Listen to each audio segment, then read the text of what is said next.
एक लंबे अंतराल के बाद नगर परिषद डीडोना में आयुक्त के पद पर अधिशासी अधिकारी द्वितीय भगवान सिंह ने आज पद ग्रहण कर लिया है।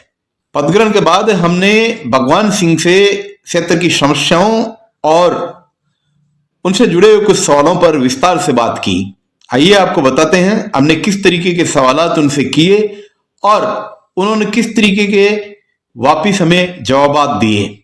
हालांकि भगवान सिंह ने स्पष्ट रूप से कहा है कि अब इस नगर परिषद का नाम भ्रष्टाचार के साथ कतई नहीं जुड़ने दिया जाएगा। वहीं आम आवाम को हर प्रकार से राहत प्रदान की जाएगी।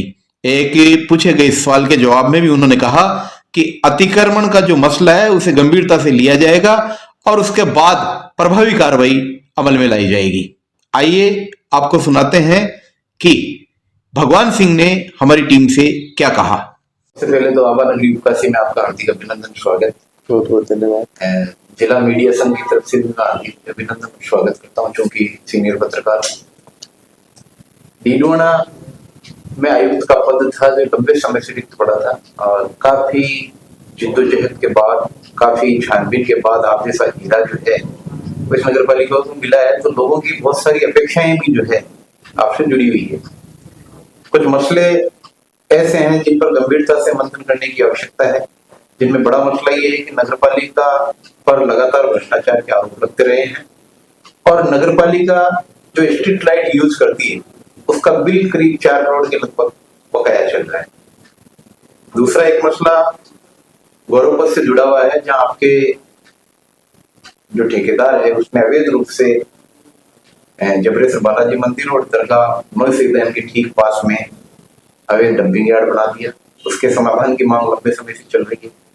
तीसरा मसला संपत्ति विरूपण के मामलों से जुड़ा हुआ है। पूरे शहर में जो जहां चाहता है वहां पोस्टर चिपका देता है। चौथा मसला 70 करके एक वर्तमान विधायक, क्षेत्रीय विधायक यूनुस खान जब तत्कालीन मंत्री हुआ करते थे, तो 70 करके एक योजना आई थी, उसमें करोड़ों रुपए की पक्की इमारतों को ये बोल करके तोड़ दिया गया था कि इस मार्ग पर अतिक्रमण बर्दाश्त नहीं है। लेकिन आज हालात ये है कि 1000 रुपए, 1200 रुपए, 800 रुपए में स्वयं नगरपालिका जो है इसी 70 पर लोगों को अस्थायी तयबाजारी के नाम पर दुकानें लॉट कर रही है। तो ये बड़े मसले अपने आप के अंदर। आपका क्या रहेगा इस पर, मैं आपकी राय जानना चाहूँ। शहर में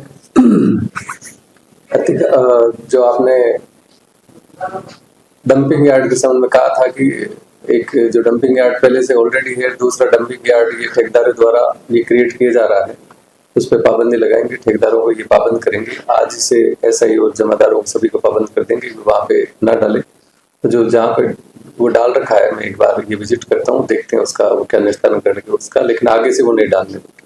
संपत्ति विरूपण का है तो संपत्ति विरूपण का हमारे जो IRGY की टीम है उसके द्वारा भी वो हटवा देंगे। अगर कोई फिर भी नहीं हटाता है तो संपत्ति विरूपण अधिनियम 2006 के तहत वो कार्रवाई भी करेंगे। एक बार उनको ये मौका देंगे कि वो सब हटा ले, नहीं हटाते तो उनके खिलाफ कार्रवाई करेंगे। जहाँ तक रही बात है भ्रष्टाचार की, तो भ्रष्टाचार बिल्कुल भी नहीं होगा, ये मैं आपको पूर्ण रूप से आश्वस्त करता हूँ। और अगर कोई ऐसा आपके मामला संज्ञान में आवे तो आप बिल्कुल मेरे को अवगत करवा सकते हैं, उस पर बिल्कुल वो त्वरित हम कार्रवाई करेंगे। और 7D की तय बार जारी की है, तो मैं एक बार देखता हूँ यहाँ के क्या सिस्टम है। बाकी तो नहीं होना चाहिए, लेकिन वो क्या सिस्टम यहाँ कर रखा है कि वो कल ही मैंने ज्वाइन की है, तो उसके संबंध में एक बार वो देखता हूँ। बकाया बिलों को लेकर के क्या रहेगा? नगरपालिका में काफी कर्ज जो है वो हमारे इलेक्ट्रिकल वो जयीन भी है यहाँ पे, तो ESL की टीम द्वारा कितनी लाइटें लगाई गई है और बिजली बोर्ड का कितना बकाया है, उसके संबंध में हमारा स्टेट लेवल से भी ये होता है कि जितना यूटिलिटी जमा होता है उसका लेस करके वो बिल वो जमा कराना होता है। तो एक बार हम वो संज्ञान में लेंगे कि भाई कितना हमारा यूटिलिटी बकाया है और कितना हमारे को पे करना है। उसके बाद में बिजली बोर्ड के मुकाम अधिकारियों से मिलकर वार्ता करके जो भी होगा उस समस्या का निस्तारण करेंगे।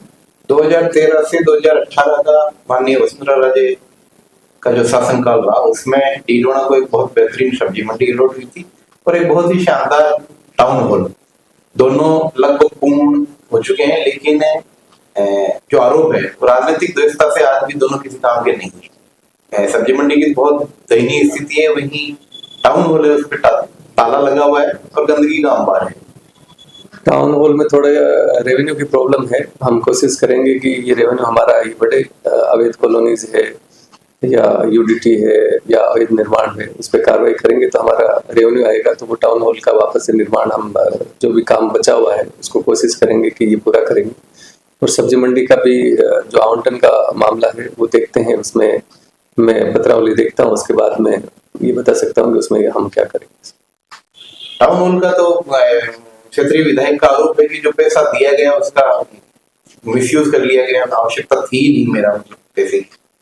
तो इस पर क्या रहेगा, कोई जांच वगैरह आपकी तरफ से? नहीं, आज की डेट में क्या है कि नगर परिषद के पास में रेवेन्यू की प्रॉब्लम है। तो एक बार रेवेन्यू अगर उनका ये आरोप है तो वो देखेंगे इसमें कि भाई कहाँ हमारे से कुछ हुआ है, तो उसके खिलाफ कार्रवाई करेंगे उनके द्वारा। अगर वो जांच का कहा है तो बिल्कुल वो करेंगे। एक बड़ी समस्या यातायात से जुड़ी हुई है। पुलिस डिपार्टमेंट से जब भी बात करते हैं कि सर ये मसला नगर परिषद डीडोना के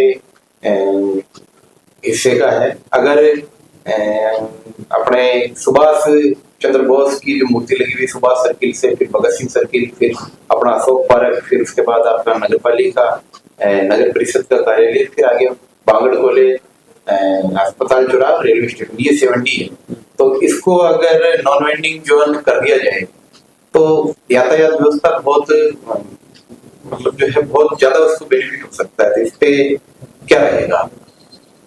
देखेंगे उसमें एनयूएलएम के तहत जो वेंडिंग और नॉन वेंडिंग जोन का पहले से वो निर्धारण वो कर चुके हैं। अगर वेंडिंग जोन कहीं दूसरी जगह है तो जिला प्रशासन के साथ मिलकर वो देखेंगे, क्योंकि यहाँ पे जैसे सुनने में आ रहा है कि ये वर्षों से यहाँ पे बैठे हैं। तो पहले तो ये डिसाइड वो करेंगे कि वेंडिंग और नॉन वेंडिंग जोन नगर पालिका ने कौन से ये डिसाइड किए हैं, उसको देख के अग्रिम कार्रवाई करेंगे। राजकीय बागड़ महाविद्यालय और राजकीय बागड़ उच्च माध्यमिक विद्यालय के दीवार से सट करके जो 70 पर अतिक्रमण है, शिकायतों के बावजूद भी नहीं हटाए गए हैं। खुद संस्था प्रधान ने लिखित में नगर परिषद को रिपोर्ट पेश की थी। आए दिन वहाँ विभिन्न प्रकार की प्रतियोगी परीक्षाएं भी आयोजित की जाती है, जिसके नॉर्म्स के तहत 100 मीटर के दायरे में कुछ नहीं होना चाहिए, बावजूद उसके परिषद जो है अपनी हट धर्मिता से उनको नहीं हटा रही है वहां से। देखते हैं उसकी पत्रावली देख के या उसकी सिचुएशन देख के उस पर कार्रवाई करें। अभी कल ही ज्वाइन किया है, तो ये जो आप सभी मुद्दे बता रहे हैं उसकी तरफ वो देखें। केंद्र से बात करने के लिए बहुत बहुत शुक्रिया, और हम आशा करते हैं कि हमारे उठाए हुए मुद्दों पर आप जो है पूर्ण गंभीरता के साथ में जो है कार्य को अंजाम देंगे। बहुत बहुत शुक्रिया। बिल्कुल।